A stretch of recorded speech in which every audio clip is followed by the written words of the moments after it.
Atos, capítulo 12, e versículo 5. Por aquele mesmo tempo, o rei Herodes estendeu as mãos sobre alguns da igreja para os maltratar. E matou à espada Tiago, irmão de João, e vendo que isso agradara aos judeus, continuou mandando prender também a Pedro, e eram os dias dos asmos. E havendo-o prendido, o encerrou na prisão, entregando-o a 4 quartos de soldados, para que o guardassem, querendo apresentá-lo ao povo depois da Páscoa.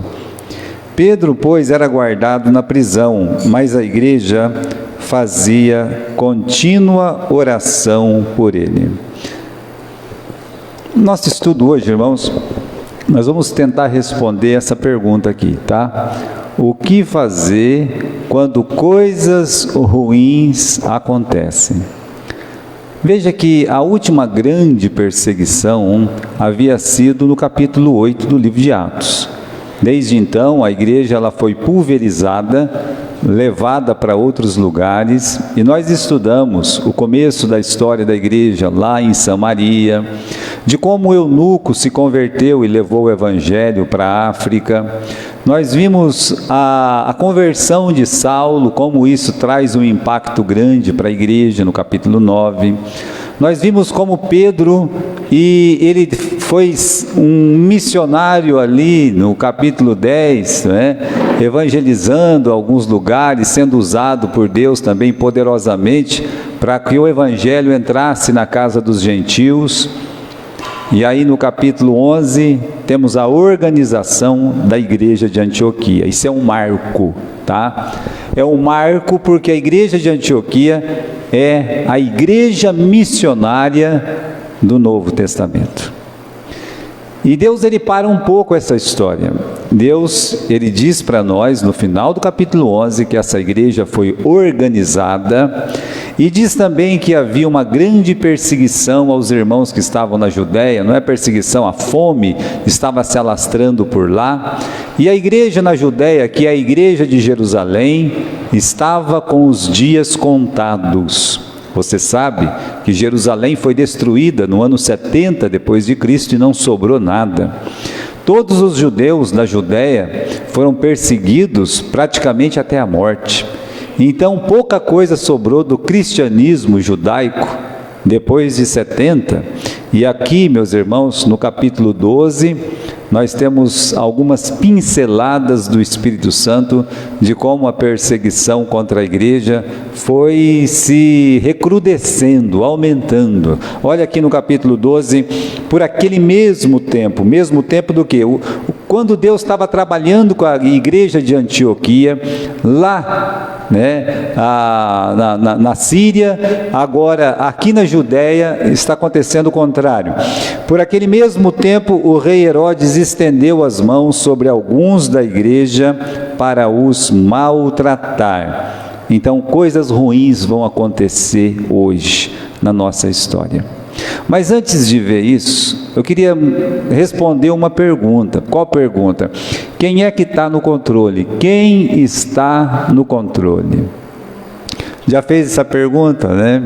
Até eu citei um exemplo aqui, né? As pessoas falam, quem está cuidando disso aí? Né? Geralmente na nossa igreja, não tem sabão, não tem rodo, não tem não sei o quê, faltou a bolacha. Tá bom. A primeira pessoa que todo mundo lembra, quem que é? Falo com o Clodoaldo, é isso, né? E aí, meus irmãos, de fato, por quê? Porque a gente sabe que alguém tem que estar cuidando disso. E aí todo mundo vai cobrar dele, é fato isso também, né? Que todo mundo cobra dele, ele nunca foi oficializado como aquele que tem que fazer isso. Mas as pessoas esperam que ele vai fazer isso e ele tem feito, né? Mas a gente sabe que tem alguém cuidando disso, né? Então veja só, quem é que está cuidando disso? Dessas coisas que vão acontecer no capítulo 12.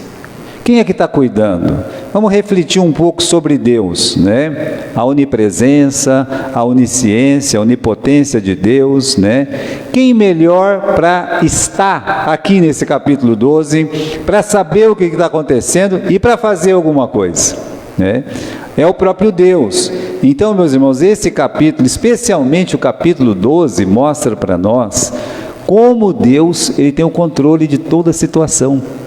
Aparentemente parece que não tem, porque as coisas estão acontecendo, coisas ruins estão acontecendo, mas lembre-se disso, que Deus ele está no controle de todas as situações, inclusive dessa situação ruim que vai acontecer. Ele está presente, Ele sabe de tudo que está acontecendo e principalmente Ele tem poder para mudar, Ele tem poder para solucionar, para resolver, como Ele pode permitir que as coisas estejam do jeito que estão. Nesse caso aqui, um dos nossos apóstolos vai perder a cabeça, o outro vai ser salvo. Veja só, o mesmo Deus está cuidando dos dois.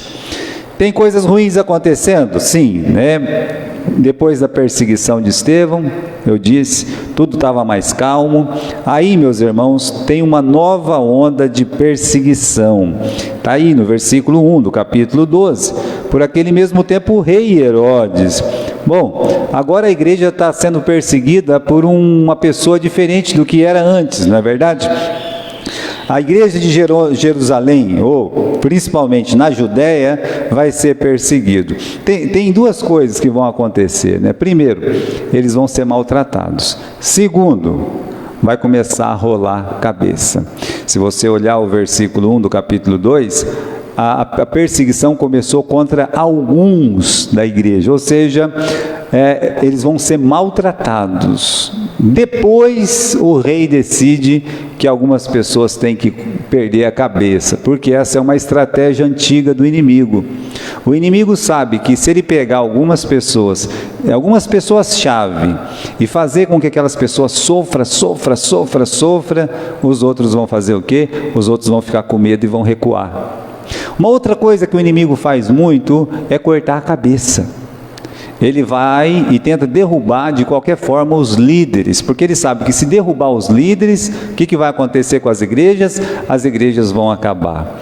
Isso dentro da história, meus irmãos, a perseguição na história, como no Velho Testamento, eles tentavam de toda forma matar os profetas. Por quê? Porque eram os porta-vozes, eles eram os que comunicavam a palavra de Deus para os homens.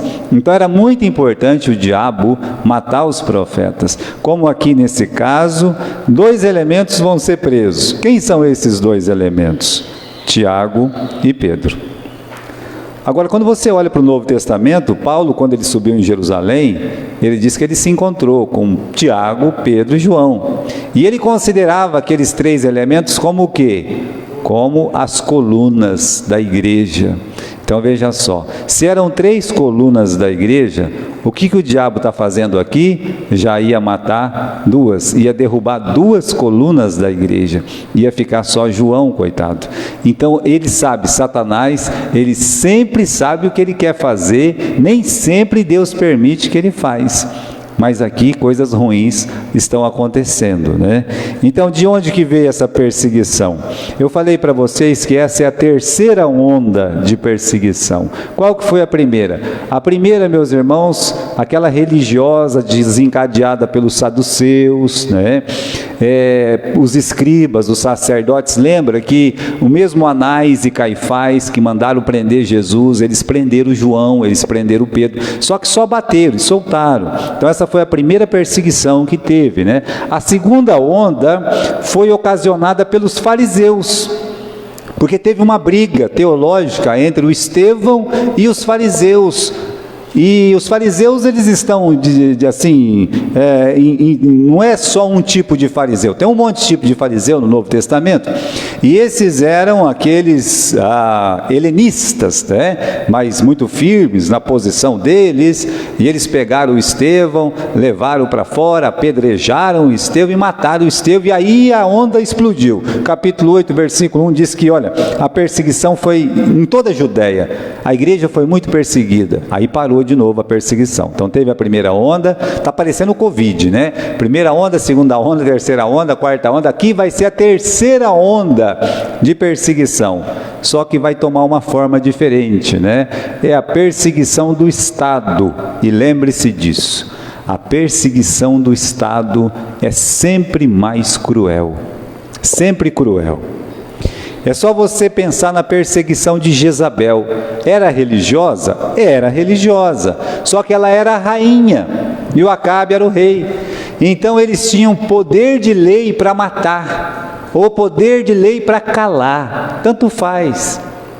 Por isso, irmãos, a gente olha para a história, né, quando a gente fala de liberdade religiosa, quando você vê o Evangelho na Rússia, o Evangelho na Ucrânia, o Evangelho na Polônia, o Evangelho em outros lugares, ali naquela cortina de ferro que se formou depois do Partido Comunista tomar conta, para você ver como é que era o Evangelho na China, meus irmãos, era um crescimento medonho do Evangelho na China e outros lugares. O que Satanás fez?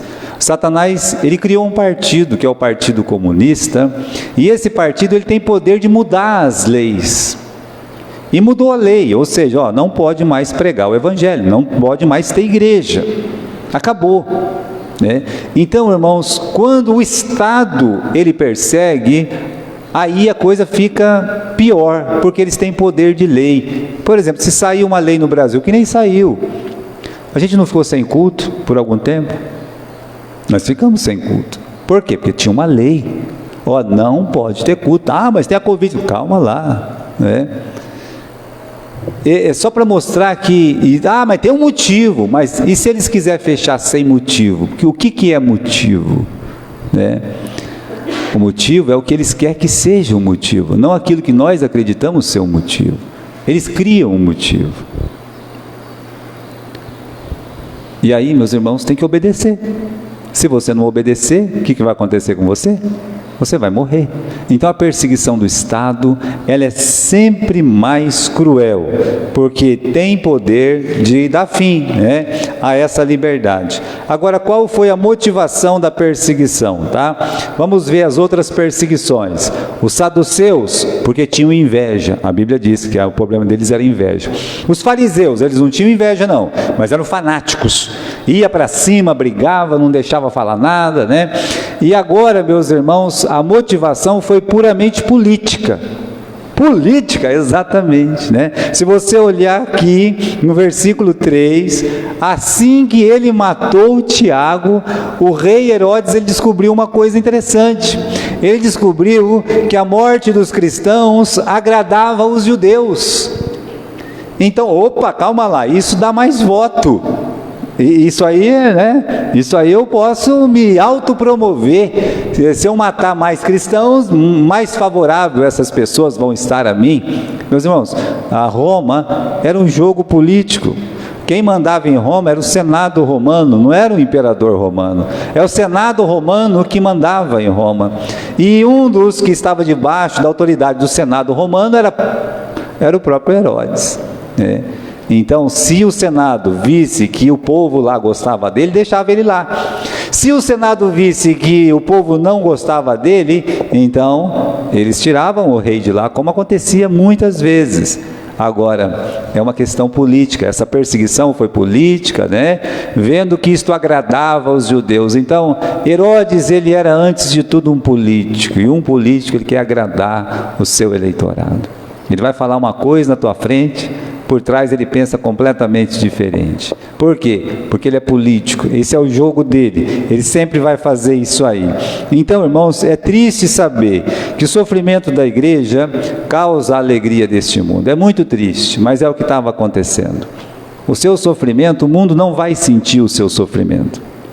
Veja só. Aí eles matam um elefante lá na África, o mundo se comove, sai na primeira página do Times, né? Mataram lá o penúltimo elefante da raça dos elefantes careca, pronto, coloca lá, né? Bom, Se acontece alguma coisa lá, de alguém atacar um invertido por aí, coisa e tal, né? O que acontece? Oh, todo mundo se levanta, aqui está a perseguição de gênero, não sei o quê, papapá. Diariamente, dezenas, centenas de cristãos são mortos no mundo. E você não tem uma página, uma linha do jornal dizendo, olha, lá na China mataram mais 10 cristãos. Olha, lá no Afeganistão, ninguém pode sair. Quando eles pegam um cristão, quando eles pegam alguém com a Bíblia, eles estão matando. Você vê isso na Globo, você vê isso na Record, que se diz cristã? Você não vê. Sabe por quê? Porque a perseguição dos crentes, a morte dos crentes, agrada ao mundo. Jesus ensinou isso para nós, né? Jesus ensinou que, assim como o mundo me odeia, eles vão odiar vocês. Não pense você que você é melhor do que essa igreja, que não vai ser perseguido. Olha o que Jesus disse aqui, tem um versículo da Bíblia aqui. Eles vos entregarão para serem afligidos e condenados à morte, e sereis odiados por todas as nações. Tira a primeira parte. Aqui para o Brasil, não tenho visto isso, pelo menos no momento. Isso aqui é uma realidade na China e em alguns países onde o Islã é a maioria. Em países comunistas ou do Islã, aquela primeira parte faz sentido. Agora eu quero que você preste atenção, porque essa última parte faz sentido para nós. E sereis odiados por todas as nações por serem meus seguidores, porque para ser seguidor de Jesus, você tem que dizer que você acredita na Bíblia. E o absurdo chega a ponto de pastores dizer, nós temos que fazer uma reforma na Bíblia. Não é para reformar o indivíduo, não é para mudar o coração do pecador, é para mudar a Bíblia para ficar igual ao coração do pecador. Não é assim que eles querem hoje? Eles não querem que uma pessoa se arrependa dos seus pecados, eles querem fazer uma Bíblia onde não tem pecado. É isso que a ideia deles é isso. Essa é a ideia do Ed René, por exemplo. Vamos mudar a Bíblia tem que ser atualizada. Atualizada. A Bíblia não tem que ser atualizada.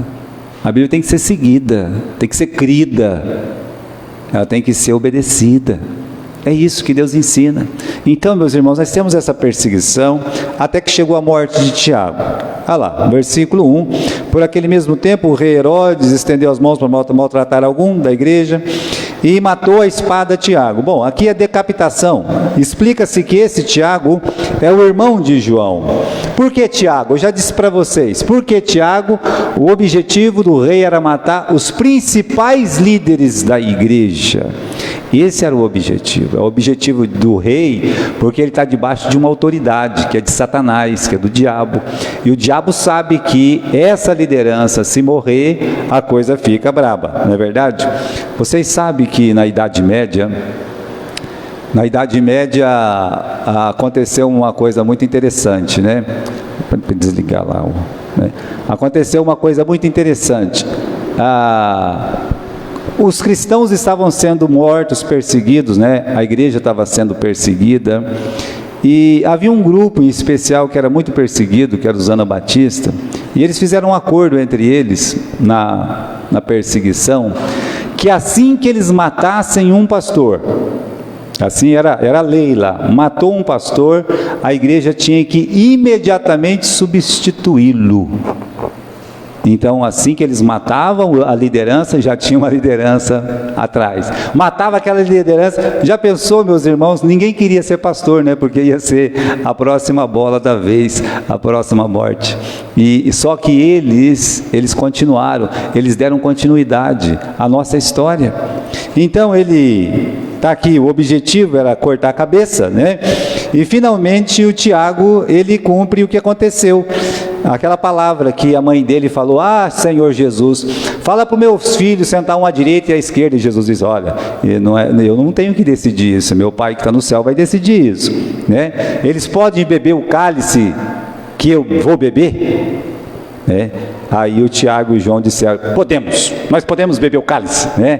Todo entusiasmado. O cálice de Jesus estava lá, na cruz. E agora, meus irmãos, o Tiago, ele está experimentando o cálice. Ele disse que ele queria beber. E ele foi o primeiro apóstolo a beber desse cálice de sofrimento. Ele morreu.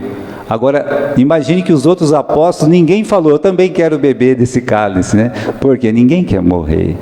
Mas ele está aqui, meus irmãos, ele disse que ele podia, e na verdade ele bebeu mesmo. Ele foi o primeiro a morrer pela causa de Cristo entre os apóstolos.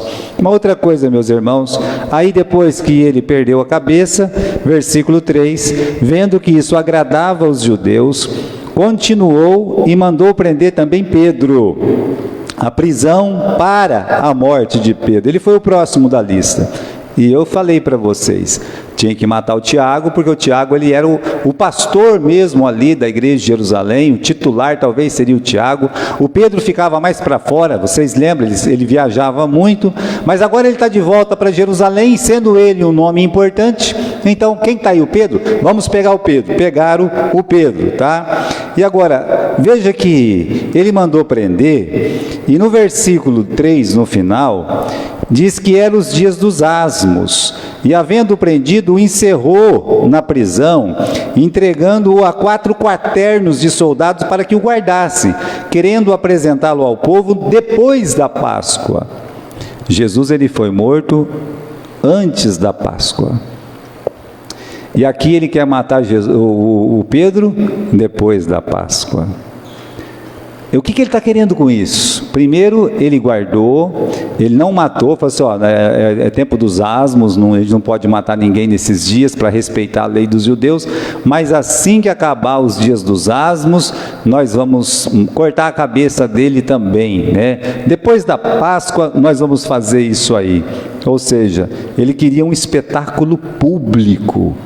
Ele queria que todo mundo visse Pedro morrer. Essa, meus irmãos, era a ideia do Herodes, causar, né? E é importante para eles derrubar uma liderança e todo mundo ficar sabendo, porque mostra força, mostra poder, mostra autoridade, e ele ia se promover politicamente. E agora os asmos atrasaram, né, essa morte. É até uma ironia, porque a festa da Páscoa é a festa da libertação. E justamente na festa da libertação ia ser, meus irmãos, a morte do Pedro, né? Mas não tem problema não. Para Deus Páscoa é Páscoa, Páscoa é libertação. E assim como Deus abriu o Mar Vermelho, lá na Páscoa dos judeus, estão lembrados disso? Deus abriu o Mar Vermelho. E isso foi a Páscoa, né? Então, aquela saída, aquela libertação, e na libertação Deus teve que abrir a porta. Qual foi a porta? A porta era o Mar Vermelho. Então Deus abriu o Mar Vermelho. E assim como Deus abriu a porta do Mar Vermelho, Deus ele vai abrir as portas da prisão para o Pedro passar, né? É Deus, quem está no controle? Quem está no controle é Deus, Deus está no controle. E aí, meus irmãos, nós temos uma coisa aqui, né, que eu disse, eu vou voltar a essa ideia, porque coisas ruins acontecem a todos os cristãos, né? Jesus disse que isso ia acontecer. Olha, nós nem sabemos por que essas coisas acontecem. Só sabemos que Deus disse que ia acontecer. Mas eu quero que você pense nessas perguntas aqui, né? Olha o Herodes, ele está maltratando algumas pessoas, tá? Quem são essas pessoas que ele maltratou? Qual é o nome dessas pessoas? Com exceção de Tiago e Pedro, você conhece algum deles? Você sabe quem que é? Não, você não sabe, eu também não sei. Quantas pessoas foram perseguidas? Não, sabemos que tem 2 pelo nome, mas são muitos, né? Ah, então, nós não sabemos quantos são. Agora, a pergunta mais importante, por que justamente aquelas pessoas foram maltratadas? Por que prender e matar o Tiago? Por que justamente o Tiago, né? O que essas pessoas fizeram para merecer aquela perseguição? O que o Tiago fez para merecer a morte? Mais 2 perguntas. Deus não amava essas pessoas? Eles deviam mesmo ser punidos com a morte, né? Por que Pedro fica vivo? Por que o Tiago tem que morrer? O Pedro, ele é mais espiritual do que o Tiago? Jesus amava mais o Pedro do que Tiago? Então a gente tem que ter muito cuidado quando coisas ruins acontecem. A nossa primeira ideia é julgar. Acontece um contratempo com alguém da igreja, julgar, pecado, a desgraceira danada, né? E pronto, joga uma cruz enorme na costa daquela pessoa, estigmatiza ele como grande pecador, e aí então vai morrer, né? Bom, tá aí. Então Tiago era pior do que o Pedro, e essas pessoas que foram perseguidas, maltratadas, eram piores do que aquelas que não foram maltratadas. Olha, eu digo para vocês que nesse momento aqui, em relação a esse caso especificamente, eu penso justamente ao contrário. Para mim, as pessoas maltratadas foram as que estavam trabalhando na igreja. Aquelas pessoas que estavam dando a sua cara a tapa. Por que Satanás vai perseguir, vai maltratar uma pessoa que não faz nada? Qual seria a razão? Então, se está acontecendo alguma coisa, uma coisa ruim, algum contratempo, primeiro pense nisso. Olha, é porque eu estou trabalhando para Deus. E eu vou ter a vitória, porque se tem a tribulação, se com Ele a gente sofre, com Ele a gente reina. É o que Paulo ensina para nós. Então, se está vindo uma tribulação, a tribulação às vezes pode estar fora de casa, pode estar dentro de casa. Mas lembre, por que coisas ruins acontecem? Porque eu sou um grande pecador? Porque eu estou fazendo tudo errado? Ou será que porque você ama a Deus e deseja servi-lo? Eu acredito nesse caso especificamente, que eles estão perseguidos e Tiago foi morto porque eles estavam trabalhando muito para Deus. Trabalhava muito. É cheio de perguntas nossos estudos, mas é para você aprender a refletir, né? O que Pedro está fazendo numa situação tão adversa? O que Pedro está fazendo quando ele foi preso, amarrado, com 16 soldados cuidando dele o dia todinho? 4 num turno, 4 no outro turno, era 4 turnos no dia, então, olha, tinha 4 soldados para 4 turnos, 2 na cela e 2 guardando a porta da prisão. E o Pedro, o que ele vai fazer? Soldado às vezes é meio impiedoso, acabando a Páscoa, a tua cabeça vai rolar. A gente não vê a hora de cortar a sua cabeça, Pedro. Aí eu quero ver o que você vai falar, né? Vocês sabem que os soldados, eles eram impiedosos, diferente dos centuriões que eram piedosos. O que Pedro está fazendo? O que você faria na noite anterior do seu martírio? Abandonaria sua fé? Ficaria reclamando? Porque e agora? Vou ficar andando de um lado para o outro, impaciente, lá naquela cela, se debatendo, resmungando, gritando, socorro, socorro, eu não quero morrer, né? Como é que você ficaria? Olha o Pedro, no versículo 6. E quando Herodes estava para o fazer comparecer, nessa mesma noite, Pedro estava dormindo entre 2 soldados, um de um lado, outro do outro, e o Pedro roncando, dormindo, tranquilo, em paz. Em paz eu me deito, em paz eu me levanto. Em paz, o sono da paz. Mas ele vai morrer no outro dia. Isso é a força que o Espírito Santo nos dá em tempos de angústia. Em dias ruins, você vai encontrar uma paz em Deus. Você sabe que Deus está cuidando. Então Pedro, ele sabia que Deus estava cuidando, mas o precedente é ruim, pastor. O precedente é que Deus não cuidou do Tiago. Pelo contrário, Deus queria o Tiago mais perto dele. E Pedro sabia disso. Bom, chegou a minha hora, então eu preciso ir com o meu Senhor Jesus. E agora, Deus tinha um plano diferente para ele. Ainda não, Pedro. Ainda não chegou a sua vez. Então ele estava dormindo, descansando em Deus. Há uma paz na sua mente, no seu coração, completamente entregue ao Senhor, o sono da fé. até nos lembra Daniel, não é? O caso de Daniel é muito parecido aqui, porque o rei está lá todo nervoso, não consegue dormir, andando de um lado para o outro, sem sono. E o Daniel, tranquilo: ó Daniel, servo de Deus vivo, dar-se o caso de o teu Deus a quem tu serves, ter guardado você da boca do leão aí. Tá. Ele disse: ó rei, viva para sempre. O Senhor enviou o seu anjo e fechou a boca do leão. Uma paz vinha lá de dentro. Essa paz, você tem essa paz, você sabe que você tem. Não deixa Satanás dizer que você não tem. Você tem essa paz quando dias ruins acontecem. Muito bem, o que Pedro está fazendo? Está tranquilo, está em paz, ele está confiando no Senhor. Agora, uma outra pergunta muito importante: o que a igreja está fazendo nesse tempo de dias ruins, tá? O que a igreja fez nesse tempo de perseguição? Agora, se você vê aqui, tinha muitos motivos para desanimar. A impressão que dava é que Deus não estava vendo, porque alguns estavam sendo maltratados e o Tiago perdeu a cabeça, né? Irmãos apanhando, Tiago morto, Pedro na prisão, esperando amanhã da sua morte. Vale a pena confiar num Deus desse que deixa tudo isso acontecer? Vale a pena?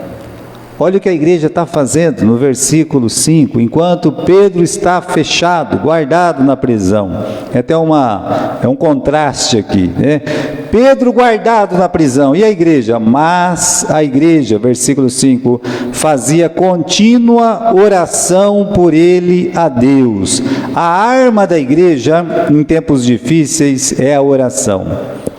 Os irmãos não recuam, os irmãos não desistem. Eles estão aqui reunidos corajosamente para fazer o quê? Para pedir a intervenção de Deus. Ah, mas o Tiago perdeu a cabeça, nós vamos continuar, nós vamos orar, né? Não, mas não está dando certo, continue orando, vamos continuar orando, nós vamos orar. É isso que está acontecendo aqui, meus irmãos. A igreja está ensinando como vencer os dias difíceis. A igreja está nos ensinando como vencer as artimanhas de Satanás. É orando. Eu acredito que nesse tempo difícil que está passando, mas a igreja, nossa igreja local, o fato dela estar saindo vitoriosa é a oração, muita oração. É nisso que eu creio. Tempos difíceis faz a igreja ficar mais perto de Deus, tá? Eles estão mais perto. Você passa um tempo difícil, muito bom. A igreja aqui, meus irmãos, está perto de Deus. Até então, a preocupação da igreja era saber: só vai para o céu quem ser circuncidado. Estão lembrados disso, que o problema da igreja era esse? Eles estavam brigando para saber quem podia ser salvo. Eles não queriam pregar para todo mundo, mas queriam saber para quem pregar. Ou seja, eles tinham perdido o foco. A igreja tinha perdido o foco. E agora, meus irmãos, o que importa se uma pessoa é circuncidada ou não é circuncidado? O que importa se uma pessoa guardava o sábado ou não guardava o sábado? Agora está todo mundo morrendo, está todo mundo sendo perseguido. E aí o que acontece? Eles se juntam para clamar a Deus. Então, tempos difíceis faz a igreja ficar mais perto de Deus. Acabou, eles não têm mais divisão, meus irmãos. Ninguém está falando de doutrina esquisita, mas não. Está todo mundo orando para Deus cuidar, para Deus libertar. Às vezes o que precisa numa igreja é voltar o foco para amar as almas. E aí a perseguição vai terminar, vai acalmar, correto? Eu quero terminar vendo alguns detalhes desta oração, né? Porque eles estão juntos orando. Olha o versículo 5, né? Diz que a igreja, então a união deles, há uma união entre eles, né? Isso era impossível antes por causa daquelas brigas doutrinárias, mas nesse momento eles estão unidos. É uma oração fervorosa, intensa. A palavra que é usada no versículo 5 é que fazia a oração contínua. Agora deixa eu dizer, essa palavra é a mesma usada por Jesus no Getsêmani, quando diz que ele orou mais intensamente. Não é tanto tempo que você passa orando, mas a intensidade, né? A maneira que você se entrega a Deus naquela oração, como Jesus se entregou a ponto de suar gotas de sangue. Era uma união deles, eles estavam orando intensamente, né? E principalmente aqui é uma oração definida por uma pessoa, nesse caso por Pedro, tá bom? Estão unidos por um irmão. Jesus já tinha feito isso. Pedro, eu orei por ti. Então, se você sabe que aquele irmão, ele está preso pelo diabo, se você sabe que aquele irmão, ele está passando por uma dificuldade, ore por ele. Igreja, ore por um irmão que precisa muito. Ore por ele, porque ele pode estar preso pelo diabo.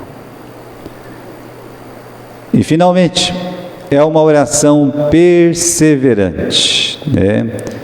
Porque a morte de Tiago não os assustou, não desanimou ninguém, e eles continuaram orando até Pedro ser solto. Ou morrer, ou Pedro morre ou ele é solto, vamos continuar orando, né? E eles continuaram orando até o fim. Então, não desista da sua oração no meio do caminho. Não cometa essa falha, esse erro, né? Por quê? Porque só Deus tem a resposta final para nossas orações. Só lembrando os irmãos, né? O que fazer quando coisas ruins acontecem? Calma. Tenha calma de Pedro. Ore como a igreja estava orando, de uma forma intensa.